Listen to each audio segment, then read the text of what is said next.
If you're new to sports cards, welcome to this amazing and fun hobby where you can make some money if you are patient and persistent, or you can lose a lot of it very quickly if you're not. Besides asking yourself, what cards should I buy? Another common question you may be asking yourself is, where should I buy them? While there isn't necessarily a wrong source of finding cards, some sources will offer more deals or opportunities than others, and as a new collector or investor, it is crucial that you make sure you don't overpay because you're already going to be making more mistakes than if you'd been in this hobby for a couple of years. So in this video, I want to make it as easy as possible to understand. I'm going to go over the 8 different platforms, the pros and cons of each, so then at least you have a good idea as to which methods and platforms you want to start with and which ones you might want to just push to the side and either check out in a couple months or forget about altogether. So with that being said, welcome back. Now let's get to work. Starting with the number 8 spot are garage sales or classifieds. And that's because garage sales are more of like this fun thing to do. It's more of like this scavenger hunt, but you never know what you're gonna get. And I think that's the fun of it. And look, I'm someone that loves to sleep in on the weekends. I don't want to get up at 6 or 5 in the morning in order to be at a garage sale an hour before it opens, in order to be the first one to take a look at what could be decent sports cards, but more than likely will just be a waste of time and effort. It's not my thing. I like going to garage sales for the fun of it, but if you're expecting to find great deals nonstop at garage sales, I would say that it's more like finding a diamond in the rough. So my suggestion would be, if you like garage sales, go for it, but also try and learn about coins and records and toys and all sorts of other stuff to flip, even furniture or appliances. But if it's just for sports cards, more than likely you're not going to find anything good. And if you do, you might have 8 other people that are flippers that have beat you to the punch. Speaking of scavenger hunts, the next one on my list is Beckett Marketplace. And this is like an online scavenger hunt because it is not the friendliest platform to buy cards off of. For one, they don't show you the picture of the actual card, so there's that. But what it is a platform of all these amazing card shop owners around the country that list their lower end raw cards on there. So it's a great place to find multiples of a card. It's a great place to find a specific card for your collection. And the biggest perk of Beckett is that a lot of the prices are outdated. So it's great if a player is all of a sudden becoming a starting quarterback, or he was a nobody last week, but now he's a somebody and his cards are going through the roof, and you see that on other platforms. On Beckett, there might be a seller with 5 of his rookie cards for sale, still for $3 a piece, while everywhere else it's through the roof. I also love the fact that they don't charge tax unless you're within the same state. At least that's the way it is here in California, where if I order from a card shop in Georgia or New York, I don't pay tax and I don't pay shipping because a lot of the card shop owners have a free shipping threshold of about $25 to $50. Don't expect Beckett to be full of deals right now because I pretty much wiped them out a couple months ago, and then I did a video on how I was able to find deals, which I'm sure opened the door to a lot of other investors and collectors, but it's still something worth checking out. Just remember to use it with those under the radar players that no one has heard about, and also for trends on certain sets. Like I bought a lot of first year select basketball cards on there because I really felt like that was undervalued, and there were a lot of card shops that had those cards listed for $1 or $2 a piece, while now I see a lot of them are selling for $6 or $8 a piece. Oh yeah, one more warning about Beckett. You might find yourself spending hours piecing together this amazing order only to receive this horrible email the next day that your order has been completely refunded because the card shop owner doesn't have those cards anymore because he sold it on another platform. Next on my list are card shops. And look, we all love walking into a card shop, just like when we were a kid, and it was so magical because we had the memorabilia all over the wall. We saw all of these really cool, rare, expensive cards that we could never afford. And it just reminds us of our childhood and why we love the hobby so much. Some of the perks of going to a card shop are that, number one, you start to develop a relationship with the owner and the staff. And look, if you're getting into this hobby, you don't know much, right? I barely know anything, and I've been in for 8 months and I learn something new every day. But these guys, a lot of them have been in the business for 5 years, 10 years, 20 years, 30 years, and they've seen the ebbs and flows. They know so much information, and just the ability to go in there during down times, during slow hours, and just introduce yourself, ask some questions, ask what the hobby's been like, what they see is changing and evolving. And maybe you collect a rare player or a rare card and just say, look, this is my guide. Do you ever get these cards in? Or if anyone tries to sell these cards to you, just know that you might have a buyer in me. So you could always just leave your name and number, or just ask if they do something like that, or keep an eye out for certain cards. They also offer different services. So one cool thing about it being 2020 is that a lot of times these card shops will offer PSA or BGS bulk submissions, so you don't have to sign up on their websites, on PSA's website or BGS, and do it yourself. You can actually go in the store, drop off the cards, and they will ship it off to you. That's what I've done here in LA with the bullpen. It was a very simple process, and I'm hoping that the relationship with PSA allows them to get the cards back a bit sooner than if I did it myself. But either way, it's really cool to be able to support them in that manner and start to develop the relationship. The biggest downfall with card shops are that they have overhead. They have salaries to pay, they have insurance, they have rent, and that means they've got to make their money somewhere. And while a lot of them do make money from card breaks that you can buy into and some PSA submissions and whatnot, a lot of times it's the boxes they sell and the singles they sell. And that means that if you can find a card for $200 online, there's a good chance it's not going to be cheaper than that in person. It'll probably be more expensive. With that being said, it's always a great idea to just say, hey, look, I found this card. It's selling for $200 online. What's a reasonable amount that you can charge, knowing that I can click a few buttons and get this? I'd like to support you and your business, but I can't pay $250 or $290 or $350 for this card when it is just so much cheaper and a few clicks of a mouse away for $200. Just start the conversation, see where it goes, and see what kind of deal benefits both of you guys. Next up are card shows, and man, card shows are like a card shop on steroids, because you go in and there's literally 100 different vendors, all with cards, all with their displays, and everyone's looking to sell, so there's a lot more deals to be had because they don't want to leave with the same amount of cards and pack up their van or their car and then drive 3 hours. They want to make money, so they're looking to make deals.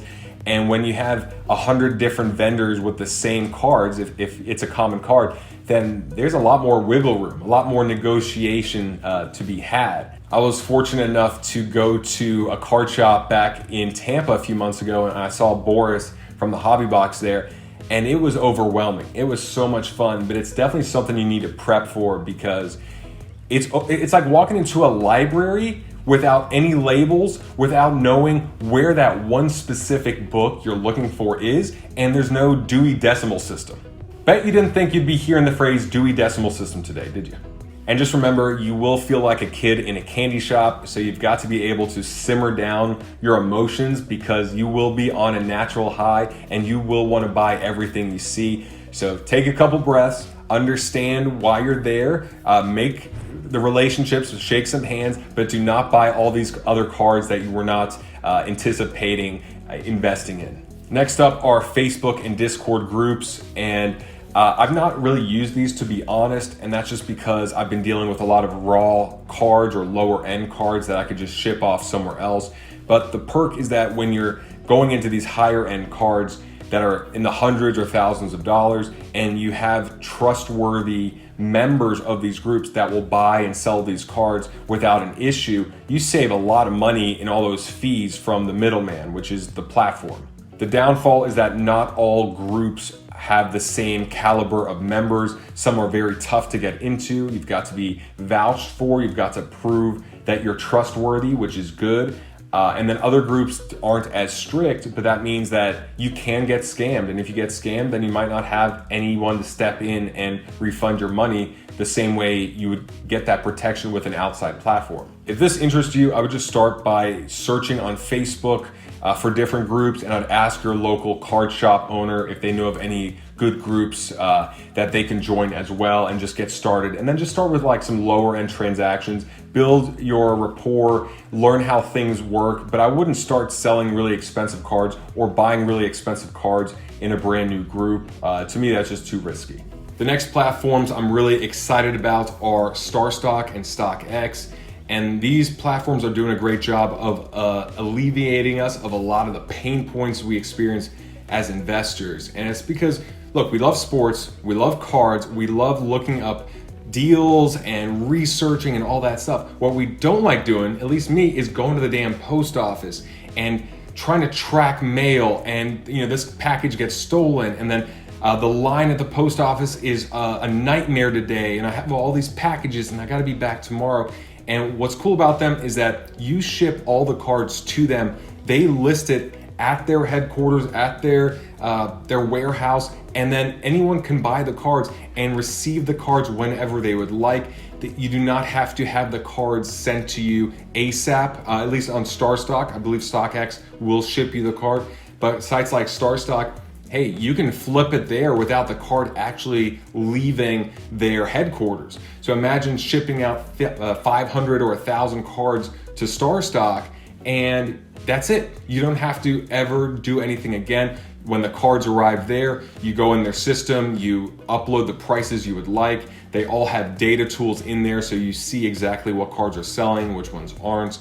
And it's just a great way for investors that are buying cards for short to medium term flips that don't necessarily need the cards right away. I will say this with StockX, they are focusing on rookie cards of current or active players, and that is because they're more like a stock market. So it's a good way of investing in players that you've done research on and you believe that they're really gonna do well in the next season or so.